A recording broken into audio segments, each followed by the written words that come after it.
When you spend most of your life staring at stars, something happens. They're no longer just distant pinpricks of light in the sky, like everyone else sees them.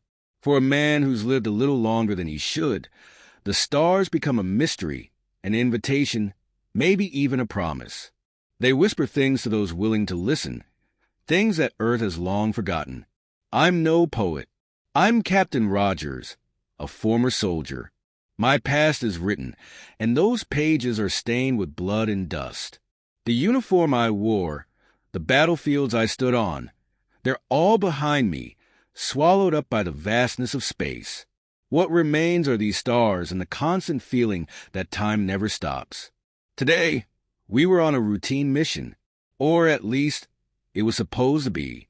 The Endurance was slicing through the void between systems, with the crew doing what we always do, explore, collect data, scan for signs of life, and so on. Nothing out of the ordinary in our lives as starfarers. But something wasn't right. It all started when we crossed an anomaly in space-time. It wasn't visible to the naked eye, but it was there, a disturbance in the gravitational flow, a small tear in the fabric of the universe. The kind of thing you can feel before you even understand what it is. We felt it pull. I was on the bridge, monitoring navigation, when the floor seemed to fall out beneath me, and everything I thought I knew about reality started to unravel. The sensors screamed, but it was too late. The space around us twisted, distorting and stretching like elastic. I never thought I'd feel something like that outside of a poorly told science fiction story. The sound. It was a strange noise, like the snap of a door opening into infinite darkness. Then, silence. I should have ordered everyone to brace for impact, but there was no way to prepare for what was coming. The ship didn't crash into anything, but we were pulled, without warning, without explanation. The crew, my eyes and ears, were in a panic now. We'd spent years aboard the Endurance, and were used to the isolation, but this wasn't a simple anomaly. We were being thrown back. To where? To when? When the starlight distorted again, and the horizon opened up, something was terribly wrong. I looked out the window and saw a sky I didn't recognize, a Earth that wasn't ours. It was the same planet, but it wasn't the planet we knew. We had traveled back in time, far, far before it should have been possible. My instincts told me to get out of there.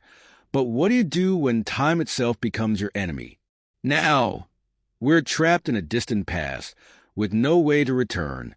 And more importantly, we're not sure if we should even try to return. What happens when you encounter a point in time where humanity hasn't yet learned the mistakes it will make, where the future is still unwritten? That's the big question, and it's one I, Captain Rogers, need to face. My mission is no longer just to explore the unknown, but to ensure that we don't destroy the future while trying to find our way back. But what can we truly change? We're just travelers, not heroes, not in a place like this. Now, the clock is ticking against us, and the answers might be in a time that was never meant to exist. The first few hours after the anomaly hit were chaos. The crew stumbled around like disoriented children, none of us fully understanding what had just happened. The ship systems were overloaded with strange data, and every time I tried to make sense of it, the readings seemed to contradict each other. One moment we were orbiting a distant star, and the next we were in a place where the stars themselves didn't belong. I stood on the bridge, watching as the crew scrambled to make sense of the situation. My executive officer, Lieutenant Harper, was trying to stabilize the ship systems, but even she, with all her experience, was struggling. Her fingers flew across the controls, but the ship was slipping through dimensions faster than she could track. "We're not in normal space, Captain," she said, her voice tight with unease. "It's like the fabric of time itself has been torn. We're floating in some kind of temporal rift. It's affecting everything."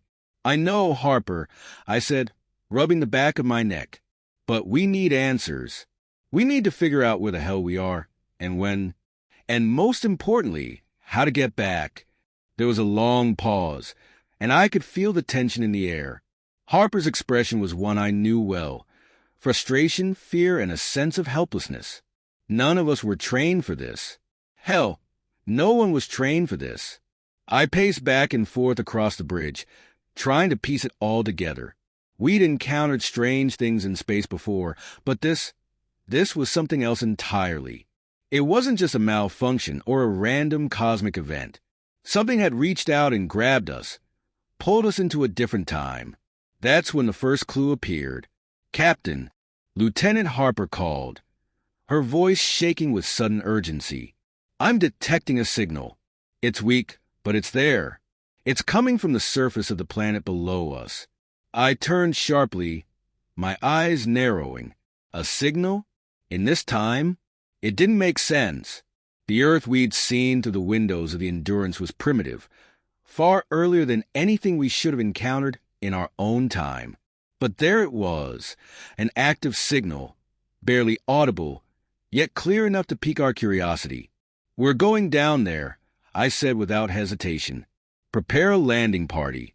We need to know what's causing that signal. It might be our only chance to understand what's happening. The landing wasn't easy. Our ship systems were still in disarray, and there was no way to ensure a smooth descent into an unknown atmosphere. The air was thick, the planet's surface unrecognizable, lush forests, dense jungles, and landscapes that looked like something out of an ancient Earth history book. As we touched down, I felt a strange chill settle over me.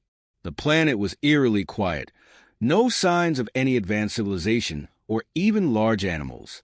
It was as if the Earth had been frozen in time, untouched by human hands. And yet, there was that signal, pulsing from somewhere in the distance. We stepped out of the Endurance in full gear, the team silent and on edge. The jungle around us was alive with the sounds of birds and distant creatures. But there was an unsettling feeling in the air, a sense of something not quite right. I don't like this, Harper muttered as we moved through the dense undergrowth, the trees towering above us. This place doesn't feel real. Stay sharp, I replied, my hand resting on the sidearm at my belt. We don't know what we're walking into. We trekked through the jungle for hours, the thick humidity making every step feel like a struggle. The signal grew stronger, but still, there was no sign of its origin. The deeper we went, the more the air seemed to thicken, almost oppressive, like the planet itself was holding its breath. And then we found it. At the edge of a small clearing, we stumbled upon something that didn't belong. A stone structure, half buried in vines and dirt. It was ancient, far older than anything we knew, yet it was unmistakably a building of some kind, crafted, not natural. The signal was coming from inside. Get ready, I said quietly to the crew. We don't know what we're dealing with here. As we approached the structure, the hairs on the back of my neck stood up. There was something about it, a wrongness in the air, a sense of being watched. I motioned for Harper to stay behind me as we carefully made our way inside. The entrance was narrow, covered in moss and ancient carvings, but it opened up into a large chamber. In the center of the room stood a strange device, pulsing with light, sending out the signal we'd been tracking. It didn't take long to realize this wasn't just a relic of a lost civilization. It was something more. The device was powered, still active, and there were markings on the walls. Symbols I didn't recognize, but they seemed familiar in some way. A knot in my gut twisted as I realized what I was looking at. This wasn't just a relic of the past. This was a bridge through time. The device hummed softly in the dark chamber, a pulse of light flickering intermittently. The air was thick with the scent of ancient earth, the same kind of dampness you'd find deep underground. But there was an unnatural stillness in the air. It was as if the world was waiting for us to make a move, as if the device itself was alive, aware of our presence. I stood frozen for a moment, studying the structure. The symbols etched into the walls, carved, were unlike anything I'd ever seen, their sharp angles and curved lines reminiscent of ancient languages, but they didn't match any known dialects. As I took a step closer to the device, a cold chill crawled up my spine. Harper was beside me, her eyes wide, scanning every corner of the chamber, her hand resting on her blaster. She was always the calm one, the one who kept her cool when everything was falling apart. But this was beyond anything either of us had trained for.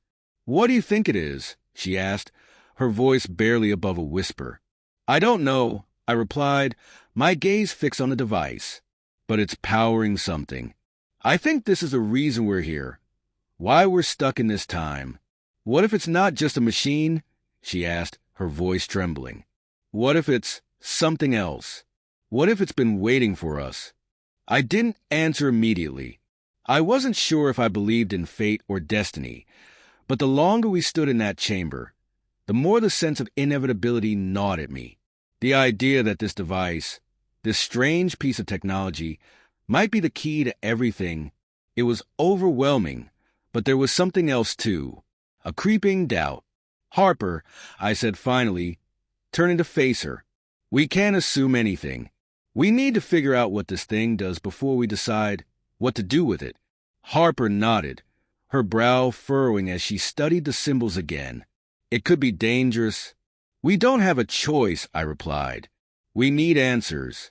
The longer we stay here, the more I wonder if we'll ever make it back to the future, or if there even is a future to return to." That last statement hung in the air, heavy with the implications of what we were up against. We were stranded in a past that was foreign to us, and the more we interacted with it, the more I realized how fragile the line between survival and destruction truly was.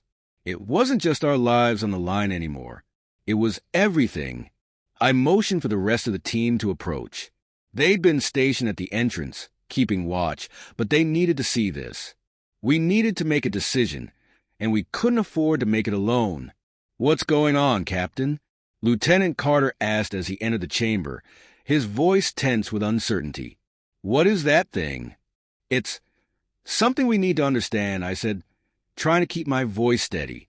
"It might be the key to getting us back home, but it could also be what traps us here forever." Carter gave me a sharp look, clearly sensing the weight of my words. "And what's the plan?" "We're going to investigate it," I said.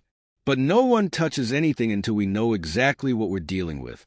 I don't need anyone getting trigger-happy." The crew exchanged uneasy glances, but they knew better than to question orders at this point.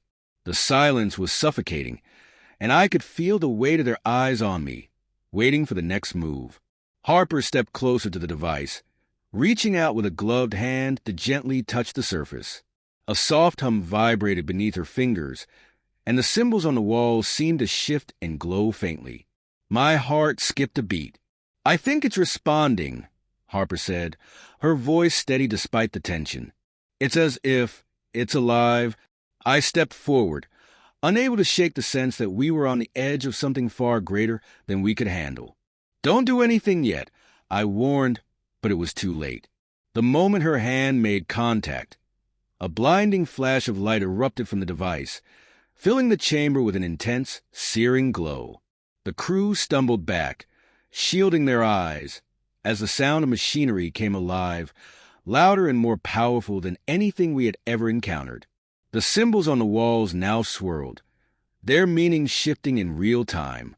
"Harper, what did you do?" I shouted, my voice lost in the chaos. "I didn't, Captain. I didn't do anything," she yelled back. The light flickered, casting shadows across the walls that seemed to stretch and bend unnaturally. And then in an instant, the room fell silent again. We stood there, breathing heavily, hearts pounding, as the remnants of the light faded into nothing. The chamber was still, but something had changed. I felt it.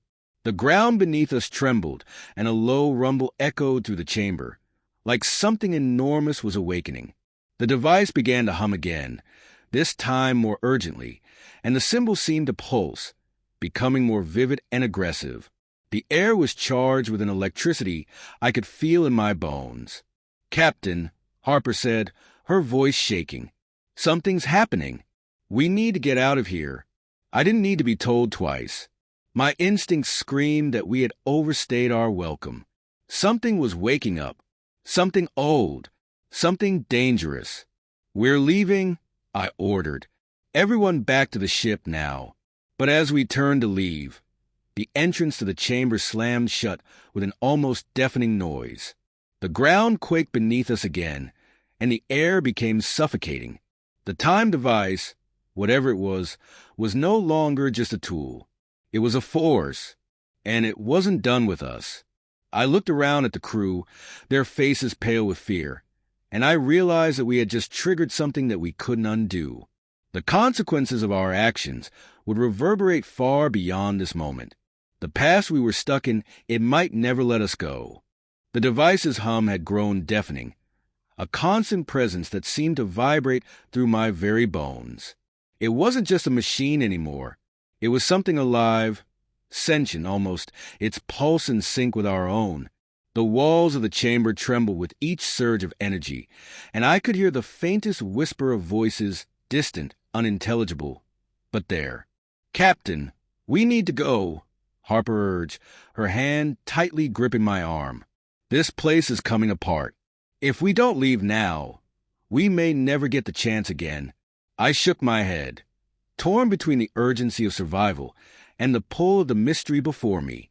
We were running out of time, literally. The moment Harper had activated the device, everything had changed. The planet's surface had begun to distort. The stars no longer appeared the same. The laws of nature, once stable, were slipping through our fingers like sand. "Not yet," I said, my voice heavy with the weight of responsibility. "We need to understand what we're dealing with, Harper. This device is part of something much bigger than us." "You don't have time to figure that out," she snapped, fear flashing in her eyes. "We need to survive. We need to get back to the ship before it's too late." I looked around at the crew. Their faces were a mix of fear and confusion. We were all in this together, but the tension was palpable. They wanted answers, but they also wanted to get out. And in that moment, I realized something. I was no longer just their captain. I was a man who had to make decisions that would affect more than just their lives. I was a man who had to make decisions that could ripple through time itself.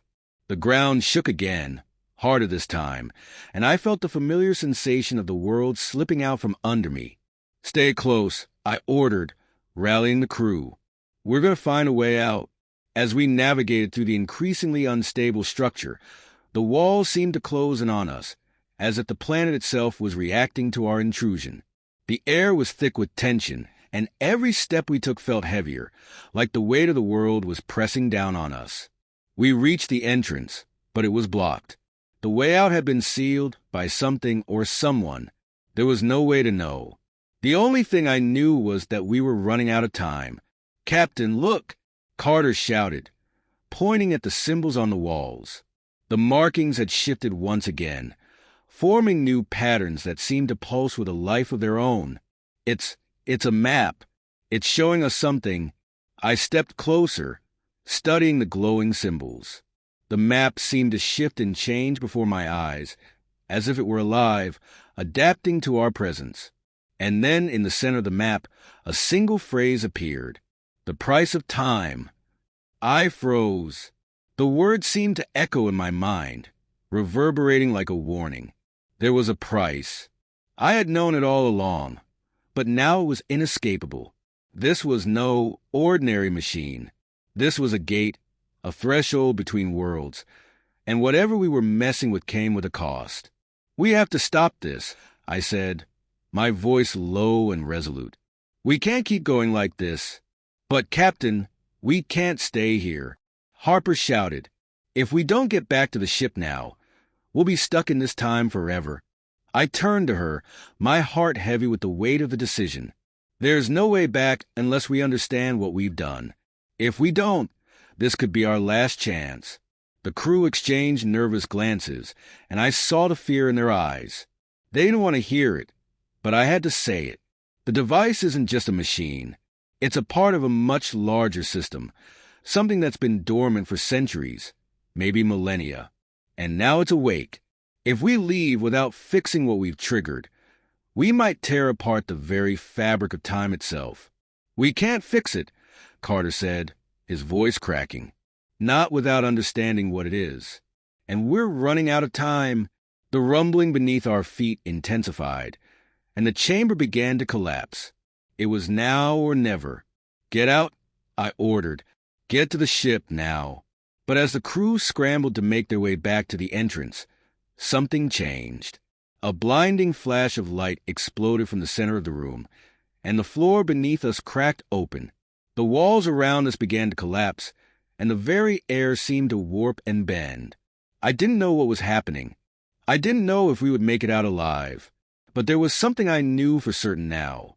This device, the time anomaly, wasn't just a tool to transport us. It was a living, breathing entity.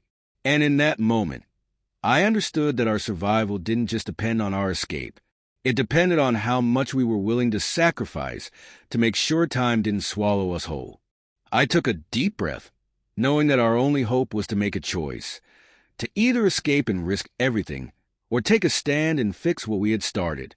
The crew was almost at the exit when I heard Harper's voice calling out to me, "Captain, come on.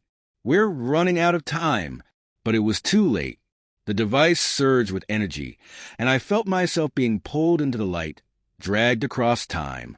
The last thing I saw before the world went white was the faces of my crew, frozen in fear, in hope, in resignation. And then nothing. The light faded. The world returned in pieces, fragments of reality scattered across the void. I didn't know where I was. I didn't know when I was. One moment, I was surrounded by the collapsing chamber, the throes of the time device pulling everything apart. The next, everything was still, silent. I stumbled forward, my body aching from the disorientation. My mind felt like it was being pulled in different directions, 1,000 thoughts racing at once. My breath came in short gasps, and my heart pounded in my chest. But the fear wasn't just about survival anymore. It was the weight of everything we had done, the choices we had made. "Captain?" Harper's voice broke through the fog, calm but urgent. I blinked, focusing on her. She stood by the entrance to the ship, her eyes wide with concern, yet her posture was resolute. Behind her, Carter, Reynolds, and the others were still scrambling to adjust, to make sense of the sudden shift. We had made it out, barely, but something was different. The air felt wrong, as if the very fabric of time had been stretched too thin. "We're back," I said, my voice hoarse. "But are we?" Harper stepped forward, her hand reaching out to steady me. "We've made it, Captain. The ship's intact. It's just, everything feels off." I looked around. We were on the ship, or at least, it looked like the ship. But the stars outside, no, the constellations, they were wrong. The night sky had changed. The familiar patterns of the galaxy were unfamiliar now. "Alien, what happened to the timeline?" I asked, more to myself than to anyone else. I had no answers, no way to know if what we had just done had reset everything or irreparably fractured it. "It's hard to say," Carter answered, his voice shaky. "Everything feels out of place, like we're not where we're supposed to be." The reality of it hit me like a ton of bricks. We had crossed a line, a threshold where the rules didn't apply. We had tampered with something we couldn't fully comprehend, and now we had to live with the consequences. "What did we do?" Reynolds murmured from the back, as though asking the question that had been hanging in the air for the last hour. "Did we fix it? Did we save ourselves?" The truth was, I didn't know. We had made a choice. Yes, we had chosen survival over a potentially disastrous correction, but at what cost? Time was no longer a linear path for us. It was a web, fractured and torn. The echoes of what we had done rippled outward, and we could only hope the damage wasn't irreversible. I turned to face Harper. Her expression was the same as always. Strong, steady, but I could see it in her eyes. The weight of the same burden I felt. The price we'd paid. "We'll never know for sure," I said softly, looking out into the unknown expanse of space. "The timeline, it's changed. We might have saved ourselves, but we'll never be able to undo the damage we caused." Harper nodded, her gaze softening. "But we're still here. We still have a chance. We'll make it right. Somehow, I wished I could believe that. But the truth was, we were walking on a razor's edge now. We had altered the past, and no matter how hard we tried, there was no going back. The echoes of time had already begun to shift, and we were left to navigate the uncertain future. But one thing was clear: we would keep moving forward. We would face whatever came next together, because that's what we did. We were explorers. We were survivors. I took a deep breath and looked toward the stars. They were still out there, waiting for us, filled with unknown wonders and dangers. The universe, vast and infinite, stretched out before us, full of possibilities and mysteries yet to be unraveled. Until next time, I said, my voice steady, though there was a deep ache in my chest. Stay curious and keep looking up. I'll see you on the next adventure,